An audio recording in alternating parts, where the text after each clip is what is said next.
ਅੱਜ ਆਪਾਂ बेटा एक लॉ होर है जो कैमिस्ट्री च भी तुसी पढ़िया होएगा, Dalton's law of partial pressure है ना।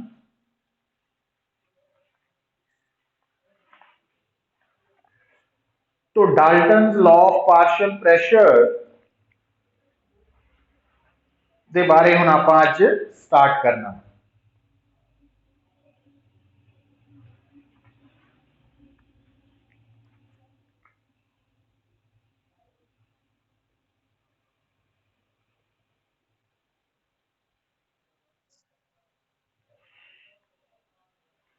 तो देखो बेटा, जो Dalton's law of partial pressure है ਉਹਦੀ स्टेटमेंट की है कि अगर मान लो ਤੁਹਾਡੇ ਕੋਲ एक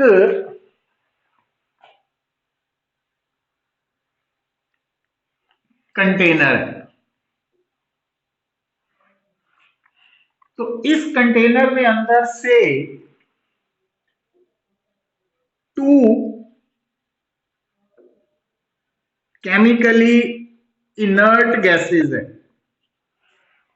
मतलब कंटेनर के अंदर जिहड़ियां दो गैसेज है वो आपस दे विच कैमिकली एक्टिव नहीं है, एक दूजे नाल रिएक्ट नहीं करदियां, वो केमिकली इनर्ट गैसेज है। तो अगर इस कंटेनर के विच दो केमिकली इनर्ट गैसेज है, तो एक गैस ए है दूसरी बी है। जिहड़ी गैस ए है उसका इस कंटेनर के अंदर नंबर ऑफ मोल्स है एन ए, ਉਹਦਾ प्रेशर है पी ए, और इस गैस का मॉलिक्यूलर मास है एम ए, इस गैस के मॉलिक्यूल्स की रूट मीन स्क्वायर वेलोसिटी है सी ए। ठीक है, और दूसरा जिहड़ी गैस इस कंटेनर के अंदर है ਉਹਦੇ नंबर ऑफ मोल्स है एन बी, ਇਹਦੇ अंदर बी गैस का प्रेशर है पी वी, तो इस गैस का मॉलिक्यूलर मास है एम बी, और इस गैस बी दे रूट मीन स्क्वायर वेलोसिटी है सी वी। अच्छा, पर एक गल नोट करो, क्योंकि ये दोनों गैसेस सेम कंटेनर च है तो दोनों का वॉल्यूम सेम है, दोनों का वॉल्यूम सेम है। तो Dalton law of partial pressure की स्टेटमेंट है कि अगर एक कंटेनर के अंदर number of chemically inert gases है तो उस कंटेनर का टोटल प्रेशर कितना होएगा। ठीक है, हुण देखो, हुण ये जिहड़ियां दो गैसेज है कंटेनर के अंदर है, तो पहली गैस का प्रेशर पी ए है दूसरी का पी वी है, तो total pressure P A plus P V होएगा। तो total pressure P A plus P V होएगा। ये किहने दस्सिया वा? डाल्टन लॉ ने, है ना। तो हुण इस केस दे विच बेटा देखो, ये जिहड़ा टोटल प्रेशर है किहदे बराबर होएगा डाल्टन लॉ के अकॉर्डिंगली, तो वो P A plus P V के बराबर होएगा। हुण इस गल नूं आपां प्रूव करना। हुण देखियो बेटा, इस कंटेनर के अंदर जदों असीं दो कैमिकली इनर्ट गैसेस नूं देखदे हां, तो पहली गैस के लिए आ सारी डिस्क्रिप्शन लिखती है मैं, सैकेंड गैस के लिए आ वाली डिस्क्रिप्शन लिख दी गई। हुण जदों तुसीं पुत्र इस कंटेनर नूं देखोगे, ध्यान नाल गल सुनियो, तो इस container they which total number of moles कितने हैं, तो थोड़ा जवाब आएगा इस कंटेनर के अंदर टोटल नंबर ऑफ मोल्स वो आप लिखांगे N A plus N B. ठीक है, अच्छा, इस कंटेनर नूं मतलब जदों असीं इस कंटेनर नूं इदां देख रहे हैं कि इहदे च दो कैमिकली इनर्ट गैसेस है, एक ए है दूसरी बी है, तो ए दे number of moles N A है, बी दे एन बी है। But total number of moles Na प्लस Nb देखांगे। अच्छा, टोटल प्रेशर P देखांगे, टोटल मॉलिक्यूलर मास M देखांगे, total root mean square velocity C देखांगे, और वॉल्यूम टोटल V ही है, कंटेनर का वॉल्यूम। हुण ध्यान नाल गल समझियो पुत्तर, हुण according to kinetic theory of gases, according to kinetic theory of gases Pa की वैल्यू कितनी है 1/3 Na Ma Ca square over V। तो B का प्रेशर है Nb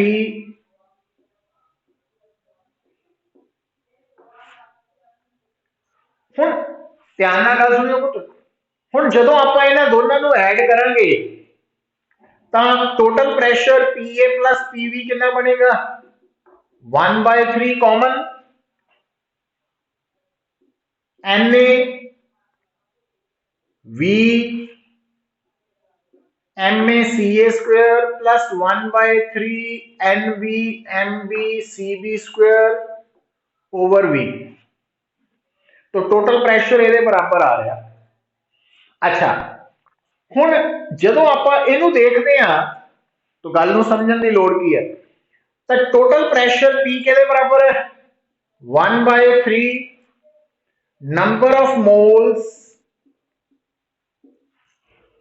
into effective molecular mass over V। हुण आपां ये प्रूव करना वा कि जिहड़ा टोटल प्रेशर है वो इंडिविजुअल प्रेशर्स दे सम दे बराबर है। हुण किदां कीता जाए, तो गल बड़ी सिंपल है पुत्तर, ध्यान नाल देखो, याद की करो, कल भी मैं दस्सिया सी तुहानूं, बड़ा इंपॉर्टेंट पॉइंट है कि क्योंकि इस कंटेनर के अंदर ये जिहड़ियां दो गैसेज है, एक तो कैमिकली इनर्ट है, ये तो गल है ही है, मतलब Dalton's law of partial pressure chemically inert gases लिए एप्लीकेबल है। दूसरी गल, ये दोनों गैसेज थर्मल इक्विलिब्रियम च। थर्मल इक्विलिब्रियम का मतलब कि जदों आपां कहने हैं गैस A तो ਉਹਦਾ टेंपरेचर अगर T है तो गैस B का टेंपरेचर भी T है और पूरे सिस्टम का टेंपरेचर भी T ही है। हुण ਇਹਦਾ ਸਾਨੂੰ फायदा की मिलेगा ना, सोचना की है, तो कल आपां एक नोट करके लिखा सी कि एवरेज काइनेटिक एनर्जी पर मोल, एवरेज काइनेटिक एनर्जी पर मोल ऑफ गैस कादे ते डिपेंडेंसी 3/2 RT, मतलब सिर्फ टेंपरेचर डिपेंडेंसी। ਉਹਦਾ मीनिंग पता की है, ਉਹਦਾ मीनिंग ये है कि क्योंकि सिस्टम थर्मल इक्विलिब्रियम च है तो gas A the average kinetic energy पर मोल ते gas B the average kinetic energy पर मोल ते पूरे system the average kinetic energy पर मोल वो बराबर है। क्यों बराबर है? क्योंकि सिस्टम थर्मल इक्विलिब्रियम च। तो इट मीन्स ਇਹਦਾ मतलब आपां आ दोनों बराबर है और आ भी बराबर है ना, मीन्स आपां इत्थे MaCa स्क्वायर ते MbCv स्क्वायर दी जगह MC स्क्वायर लिख सकते हैं। तो देखो हुण जदों सानू ये मौका मिल गया तो ये गल आई कित्थों, मतलब ये सानू प्रूव करके दसनी पई है कि थर्मल इक्विलिब्रियम च सिस्टम। सो इसका मतलब Pa प्लस Pv की वैल्यू कितनी हो गई, क्योंकि आ दोनों बराबर है, आ दोनों बराबर है और MC स्क्वायर के बराबर है, इसका मतलब MC स्क्वायर कॉमन आ गया, 1/3 V भी कॉमन आ गया, तो अंदर की बनया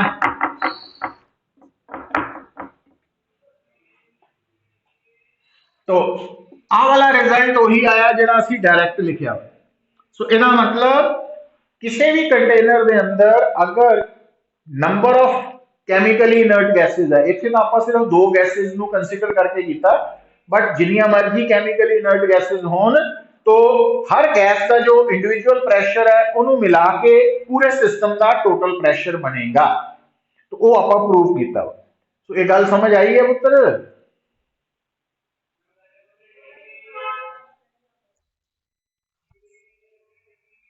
किसी को कोई प्रॉब्लम हो इत्थे तक?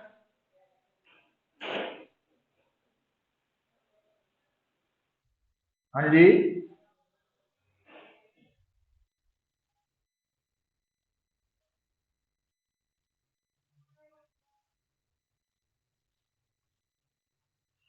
नहीं पुत्र देखो, गल नूं समझो। हुण जिद्दां तुसीं जिस रूम च बैठे आ ना, उस रूम दे अंदर एयर का वॉल्यूम वी है।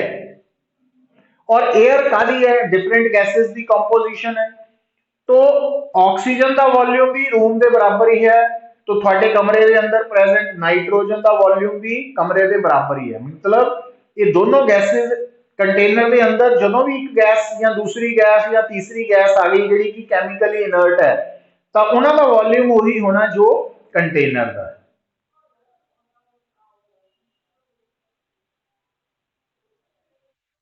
मतलब जी गैस ए है वो पूरे कंटेनर के ही फैल चुकी है। तो ये नहीं है कि दो गैसेज होने करके ए गैस ने अलग जगह बना ली, बी ने अलग, इतना नहीं है। तो ए दे मॉलिक्यूल्स पूरे कंटेनर च एक्सपैंड कर चुके हैं, बी दे भी पूरे मॉलिक्यूल्स पूरे कंटेनर च फैले हुए हैं। तो इस करके दोनों का वॉल्यूम बराबर है और टोटल सिस्टम का वॉल्यूम भी वी ही है। ये याद रखना। ठीक है। तो और किसी को बेटा कोई डाउट?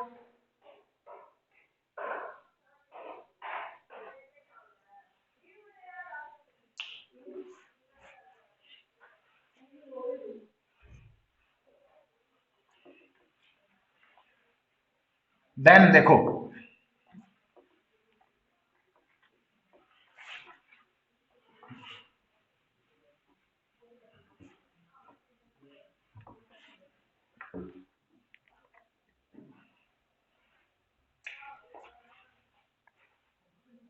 देखो बेटा, हुण नेक्स्ट टॉपिक आएगा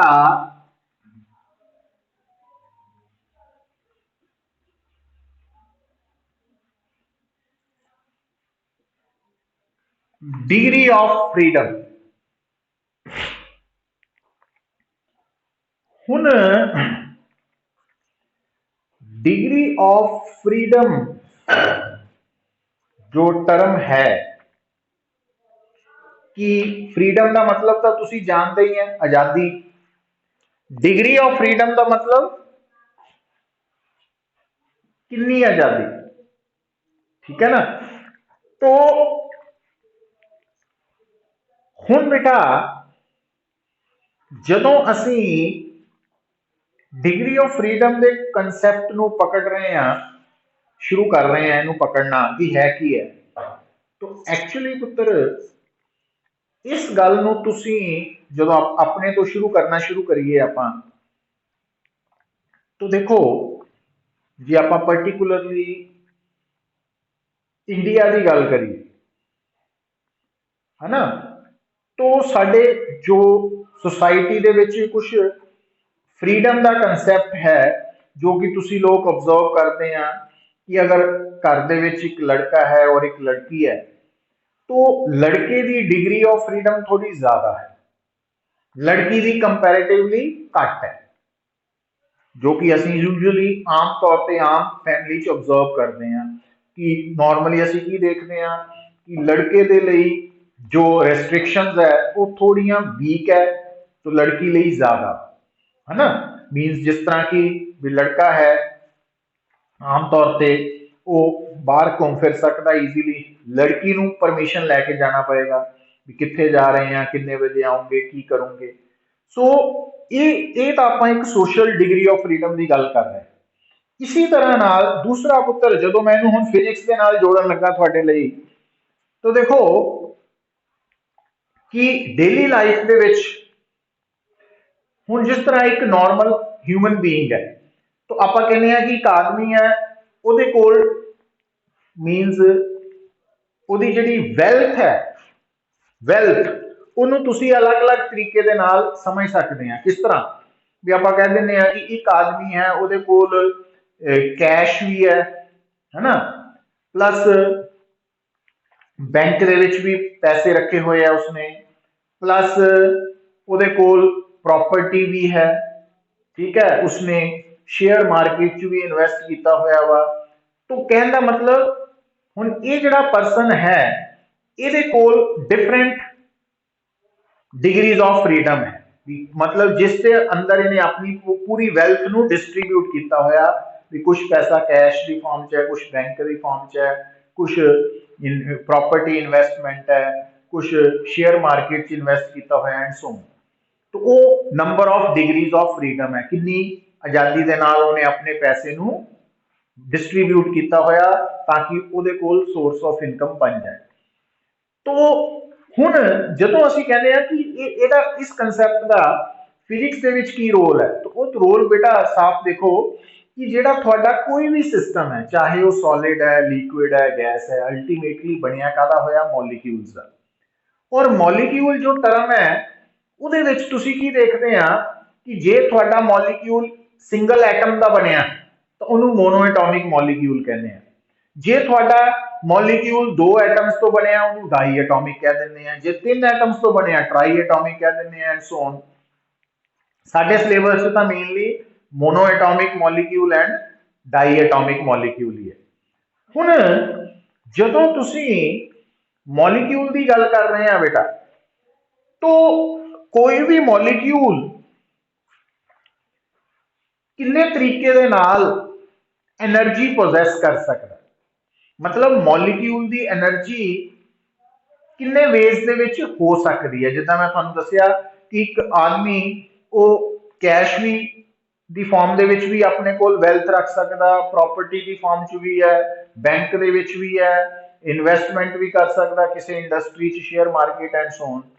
तो उसी तरह नाल जो सिस्टम है साडा इत्थे, वो चाहे सॉलिड है, लिक्विड है, गैस है, वो मॉलिक्यूल्स का बनया होया। तो कोई भी मॉलिक्यूल किन्ने तरीके दे नाल एनर्जी पोजेस कर सकदा। तो देखो बेटा, पहला तो जे तुहाडे कोल मोनो एटॉमिक मॉलिक्यूल है, तो मोनो एटॉमिक मॉलिक्यूल का मतलब वो स्फीयर है, मतलब मोनो एटॉमिक मॉलिक्यूल नूं असीं थ्योरेटिकली स्फीयर मानते हैं। और स्फीयर दे विच असीं की कहने आ कि ये जिहड़ा मॉलिक्यूल है इहदा centre along x axis, along y axis, along z axis space दे विच तीन डायरेक्शन च जा सकदा, x y z। तो जे ये mono atomic molecule along x axis जा रहा तो उसकी जिहड़ी वेलोसिटी है वो vx आ जाएगी। जे अलॉन्ग y एक्सिस है तो vy आ जाएगी, जे अलॉन्ग z एक्सिस है तो vz आ जाएगी। तो जे तुहाडा mono atomic molecule in any arbitrary direction जा रहा तो उसकी वेलोसिटी के तीन कंपोनेंट्स होंगे x y एंड z। सो आपां की कहांगे कि जिहड़ा मोनो एटॉमिक मॉलिक्यूल है ਉਹਦੇ ਕੋਲ तीन तरह नाल काइनेटिक एनर्जी हो सकती है, along x axis, along y axis, along z axis. तो ਅਸੀਂ ਕਹਾਂਗੇ कि ਇਹਦਾ डिग्री ऑफ फ्रीडम है 3। तो डिग्री ऑफ फ्रीडम फिजिक्स ਦੇ ਵਿੱਚ ਕੀ ਹੈ कि कोई भी मॉलिक्यूल किन्ने डिफरेंट वेज ਦੇ ਨਾਲ, इंडिपेंडेंट वेज ਦੇ ਨਾਲ एनर्जी पोजेस कर सकता, that is known as degree of freedom. और अगर ਤੁਹਾਡਾ मॉलिक्यूल मोनो एटॉमिक है तो असी मान के चलते हैं कि उस मॉलिक्यूल का ट्रांसलेशनल मोशन ही होएगा। जिहड़ा मोनो एटॉमिक मॉलिक्यूल है वो सिर्फ ट्रांसलेशनल मोशन ही पोजेस करेगा। आप गैस की गल कर रहे हैं बेटा, तो ट्रांसलेशनल मोशन जे स्पेस हो रहा तो सेंटर ऑफ मास जो मूव करेगा तो उसकी वेलोसिटी के तीन कंपोनेंट्स हो सकते हैं maximum, along x axis, y axis, z axis. So 10 degree of freedom होंगी। मतलब थोड़ी इन्नी गल दसन तो बाद काम की गल जिहड़ी है वो याद रखने वाली ये है कि अज तो बाद अगर तुहानूं कोई पूछे कि मोनो एटॉमिक मॉलिक्यूल जिहड़े है उन्हां डिग्री ऑफ फ्रीडम कितना हुंदा, तो एक मॉलिक्यूल मोनो एटॉमिक मॉलिक्यूल का डिग्री ऑफ फ्रीडम 3 है, 3। तो वो तीनों ट्रांसलेशनल मोशन करके ही है, along x y z components. तो अगर बेटा थानू कोई कहे diatomic molecule,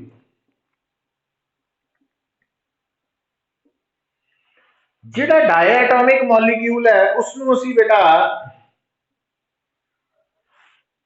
dumbbell shape नाल कंसिडर करना, डंबल शेप है ना, लाइक डंबल।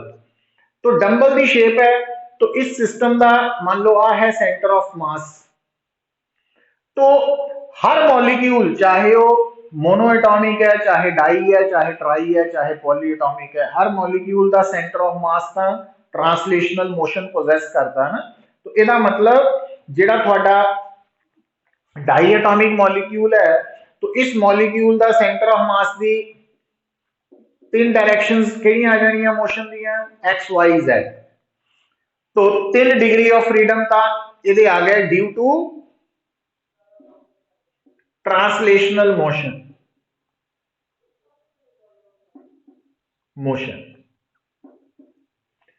प्लस ये जेड़ा थोड़ा मॉलिक्यूल है ये पुत्र हुण देखो, तो इनू इदा समझना आ रॉड है, तो आ इथे मॉलिक एटम्स जुड़े हुए हैं ना, डंबल डंबल शेप इदा देखो। तो हुण आ जिहड़ी एक्सिस ऑफ रोटेशन है ये अबाउट भी ये मॉलिक्यूल रोटेट कर सकता, और आ जिहड़ी एक्सिस है ये अबाउट भी रोटेट कर सकता। और जदों कोई भी सिस्टम रोटेट करता ਉਹਦਾ मूवमेंट ऑफ इनर्शिया ਹੁੰਦਾ आई, और ਉਹਦੀ रोटेशन करके काइनेटिक एनर्जी ਹੁੰਦੀ है हाफ आई ओमेगा स्क्वायर। सो ਅਸੀਂ ਕੀ ਮੰਨਦੇ ਆ ਪੁੱਤਰ कि ਜਿਹੜਾ डायएटॉमिक मॉलिक्यूल है तो ਉਹਦਾ एक एटम ਇੱਥੇ है, एक एटम ਇੱਥੇ है, मतलब एक मास ਇੱਥੇ है, एक मास ਇੱਥੇ है। और आ वाली ਜਿਹੜੀ एक्सिस है ये ਉਹਦੀ एक्सिस ऑफ रोटेशन है। तो ਜਦੋਂ मॉलिक्यूल इदा घूमेगा तो ਉਹਦੀ मूवमेंट ऑफ इनर्शिया की वैल्यू नॉन जीरो होएगी। क्यों? क्योंकि मूवमेंट ऑफ इनर्शिया होंदा m1r1 square plus m2r2 square. तो m1r1 स्क्वायर m2r2 स्क्वायर है ना, तो ये नॉन जीरो आएगा। अच्छा, जे एक्सिस आया पुत्र आ वाली एक्सिस है तो मॉलिक्यूल इदा घूम सकता, पॉसिबिलिटी। तो तावी मूवमेंट ऑफ इनर्शिया की होएगा m1r1 square plus m2r2 square. पर जे तुसी कहते हैं कि मॉलिक आ भी तो एक्सिस है ना, आ वाली भी एक्सिस है इदा भी, पर इस एक्सिस का मूवमेंट ऑफ इनर्शिया क्यों जीरो है इस अबाउट? क्योंकि थानू याद होएगा कि अगर कोई भी मास एक्सिस ऑफ रोटेशन के ऊपर ही है तो एम आर स्क्वेयर चो आर जीरो हो जाता वा। सो इसका मतलब जेड़ा साडा डाईएटॉमिक मॉलिक्यूल है वो मॉलिक्यूल इस लाइन के ऊपर ही है, इस लाइन के ऊपर। तो इस कारण करके उन्होंने movement of inertia about this axis zero है। तो इस करके आ वाला रोटेशनल काइनेटिक एनर्जी नहीं होएगी, आ वाली भी होएगी और आ वाली भी होएगी। तो इट मींस रोटेशन करके असं कहते हैं कि 2 डिग्री ऑफ फ्रीडम है। सो आ जो 2 टर्म है ये ड्यू टू रोटेशनल मोशन है। सो इसका मतलब तुसी ओवरऑल की याद रखना कि डाईएटॉमिक मॉलिक्यूल की टोटल डिग्री ऑफ फ्रीडम की है 5, that is 5 under normal conditions, वो 5 है। तो मोनोएटॉमिक मतलब आज तो बाद अगर थानू कोई कहे कि degree of freedom of molecule कितनी हुंदी है, तो मोनोएटॉमिक ਲਈ 3 और डाईएटॉमिक ਲਈ 5। हाँ बोलो तो। हाँ हाँ, तो डाईएटॉमिक ਲਈ 5 है। So degree of freedom the definition की है कि it is the number of independent ways in terms of which A system can store energy. भी किन्ने तरीके नाल कोई भी सिस्टम एनर्जी पोजेस कर सकता है इंडिपेंडेंट वेज नाल, तो उन्होंने असी डिग्री ऑफ फ्रीडम कहते हैं। और डिग्री ऑफ फ्रीडम के नंबर को दसन लई असी सिंबल यूज करते हैं बेटा एफ, और एफ की वैल्यू मोनोएटॉमिक मॉलिक्यूल ਲਈ 3 है, डाईएटॉमिक मॉलिक्यूल ਲਈ 5 है।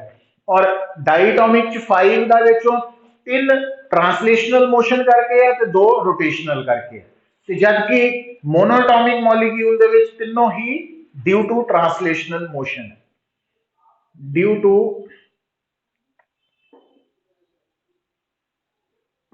मोशन। पवनीत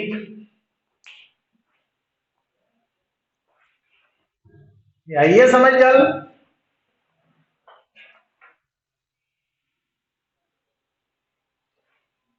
चित्राक्ष,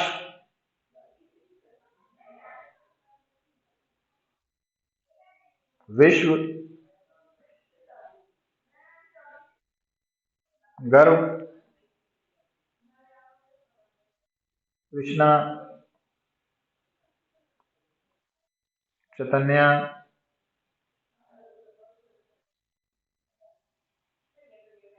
भव्या,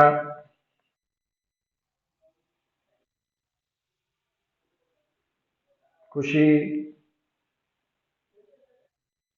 महक, हाँ हाँ आर्यभट्ट, महक, हरगुन, ठीक है बेटा।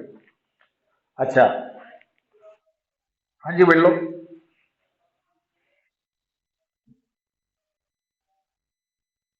हाँ हाँ, क्यों? केड़े पुत्र?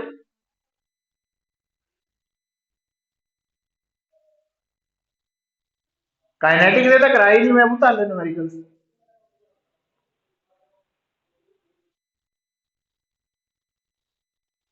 वहां हुन खत्म होने तक करावांगे ना। हाँ कल तक हो जाएगा मेरे लगता है।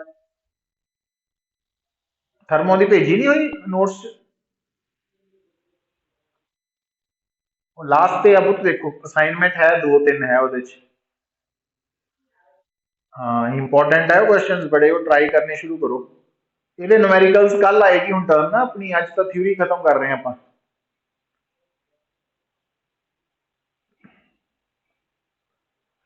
ਹੁਣ देखो बेटा, ਹੁਣ जो डिग्री ऑफ फ्रीडम का कंसैप्ट है, तो ਉਹਦੇ ਵਿੱਚ ਸਾਡਾ जो मेन पोर्शन है ਜਿਹੜਾ ਸਾਨੂੰ याद होना चाहिए कि monoatomic molecule the number of degree of freedom 3 है और डाईएटॉमिक ਦੀ 5 है, और 5 ਦੇ ਵਿੱਚੋਂ 3 ट्रांसलेशनल मोशन के कारण है, 2 रोटेशन करके है, मोनोएटॉमिक ਦੀ 3 ट्रांसलेशनल मोशन करके है। सो ये तो होगी गल।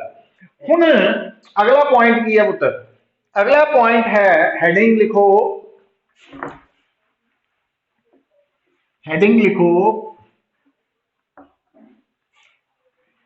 that is known as law of equipartition of energy. Law of equipartition of energy. So right, it states that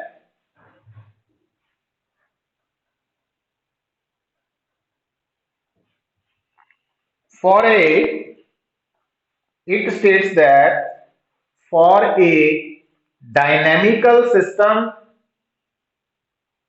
in thermal equilibrium, for a dynamical system in thermal equilibrium, the total energy is distributed, the total energy is distributed equally amongst all its degrees of freedom. Total energy is distributed equally amongst all of its degrees of freedom। मतलब किसी भी system की total energy her degree of freedom नाल बराबर बराबर जुड़ी हुई है। मीनस जे मान लो आप कहिए कि एक परसन है, ਉਹਦੀ वेल्थ हैगी है 1 करोड़ रुपया, और ਉਹਦੇ 4 बेटे है ना, 4 बच्चे है सपोज, तो वो चारों के विच बराबर प्रॉपर्टी वंडेगा तो 25-25 लाख रुपया आएगा चारों को। ये नहीं है कि किसी को 50 लाख, किसी को 30 लाख, इदा नहीं। तो मीनस किसी भी सिस्टम की जो टोटल एनर्जी है डायनेमिक सिस्टम की, वो डिग्रीज ऑफ फ्रीडम के नाल इक्वली डिस्ट्रीब्यूटेड है, बराबर वंडिया होया। And energy associated with energy associated with each degree of freedom, energy associated with each degree of freedom per molecule is half kBt, is equal to half kBt. kBt है पुत्र थे Boltzmann constant है और T की है absolute temperature of the system. System का temperature है T और Kb है बोल्ट्जमैन कांस्टेंट। मतलब ये गल जी हुण मैं तुहानूं दसी है ये उल्ट हो गया कि अगर पुत्र थोड़े कोल एक सिस्टम है और थानू पता भी ये सिस्टम थर्मल इक्विलिब्रियम च ਇਹਦਾ टेम्परेचर T है ना, ते थानू कोई पूछे कि ਇਹਦੀਆਂ डिग्रीज ऑफ फ्रीडम 10 है 10 तो ਇਹਦੀ टोटल एनर्जी कढो, थानू की दस्या गया कि एक डिग्री ऑफ फ्रीडम दे करके एनर्जी होएगी हाफ केवीटी, तो जे 10 डिग्रीज ऑफ फ्रीडम है सिस्टम की तो उसकी एनर्जी की हो जाएगी 10 इंटू हाफ केवीटी। तो मतलब जे थानू किसी भी system the total degrees of freedom पता लग जाए तो तुसी ओदी टोटल एनर्जी निकाल सकते हैं।